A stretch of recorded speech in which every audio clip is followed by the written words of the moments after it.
고요한 마음의 길을 함께 걷는 시간입니다. 오늘은 누구에게도 말하지 못했던 외로움이라는 마음의 그림자에 대해 이야기 나눠보려 합니다. 사람들 속에 있어도 문득 찾아오는 쓸쓸함. 그럴 때 우리는 어떻게 이 마음을 마주하고 지혜롭게 걸어갈 수 있을까요? 지금부터 부처님과 공자의 이야기를 따라 외로움과 함께 걷는 길 위에 조용히 발을 디뎌 보겠습니다. 옛날 석가모니 부처님께서 제자들과 함께 길을 떠나셨을 때였습니다.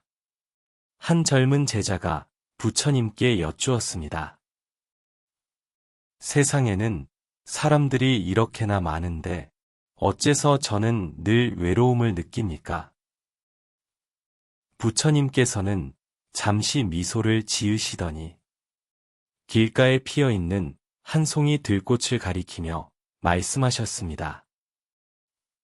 이 꽃을 보아라. 누가 곁에 있지 않아도 이 꽃은 스스로 피어나고 스스로 향기를 낸다. 외로움이란 다른 이들이 없는 탓이 아니라 스스로를 바라보지 못한 데서 비롯된다. 젊은 제자는 고개를 끄덕였습니다. 그는 외로움을 없애기 위해 누군가를 찾고 있었지만 정작 자기 자신을 돌보는 일에는 소홀했던 것이었습니다. 외로움은 종종 타인의 부재 때문이 아니라 자기 자신의 내면과 멀어진 데서 비롯됩니다. 외로움을 극복하기 위해 가장 먼저 해야 할 일은 타인을 찾는 것이 아니라 자기 자신을 다시 만나러 가는 것입니다.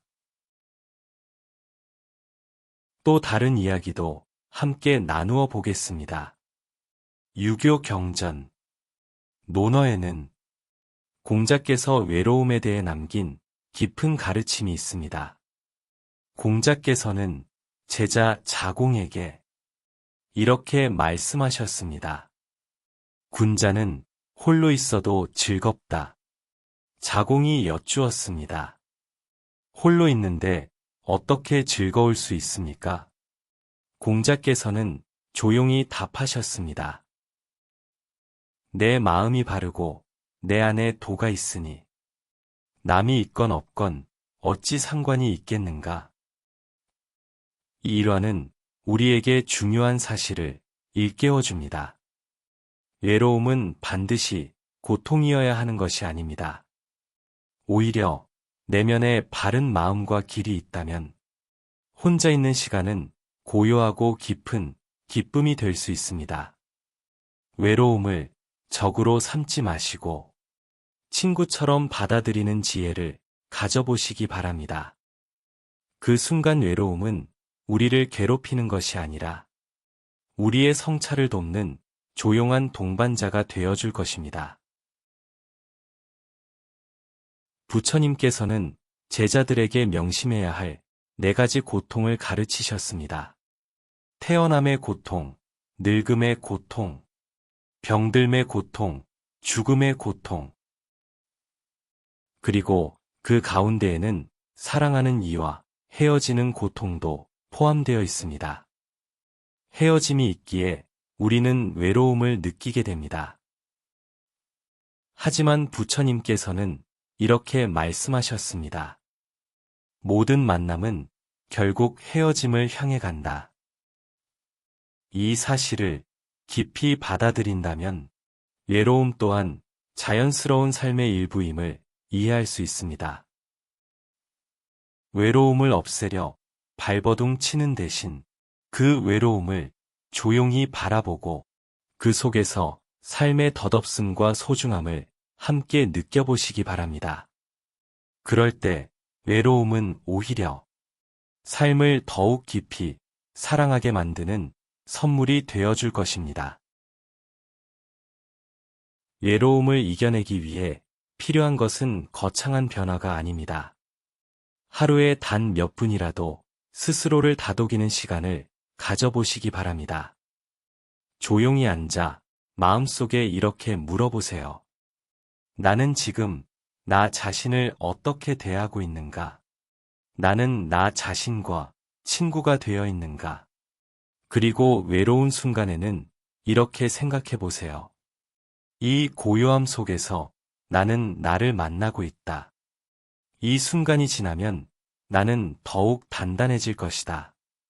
조급해하지 마시고 외로움을 억지로 밀어내려 하지 마시기 바랍니다. 외로움을 껴안으며 그 안에서 스스로를 성장시키는 길을 걸어가 보세요. 옛날 어떤 선비는 이렇게 말했습니다. 고요한 방에 홀로 있을 때 참다운 나를 볼 수 있다. 사람들 사이에 있을 때는 미처 알지 못했던 것들을 외로움 속에서는 선명하게 볼 수 있습니다. 내 진짜 소망이 무엇인지, 내가 진정 원하는 삶이 무엇인지 조용히 천천히 깨달아가게 됩니다. 그러니 외로움을 두려워하지 마시기 바랍니다. 외로움을 통해 나를 만나는 것, 그것이 바로 삶의 진정한 시작입니다. 오늘은 외로움에 대해 이야기 나누었습니다. 부처님과 공자의 말씀을 통해 외로움이 결코 마음 아픈 것이 아니라 내면을 성찰하고 성장할 수 있는 소중한 시간임을 알아보았습니다. 외로움과 함께 걸어가며 자신을 더 깊이 이해하고 사랑하는 길을 함께 걸어가 보시기 바랍니다. 오늘 이야기 마음에 와 닿으셨나요? 댓글로 여러분의 느낌을 나눠주세요. 여러분의 따뜻한 발걸음이 큰 힘이 됩니다. 감사드립니다.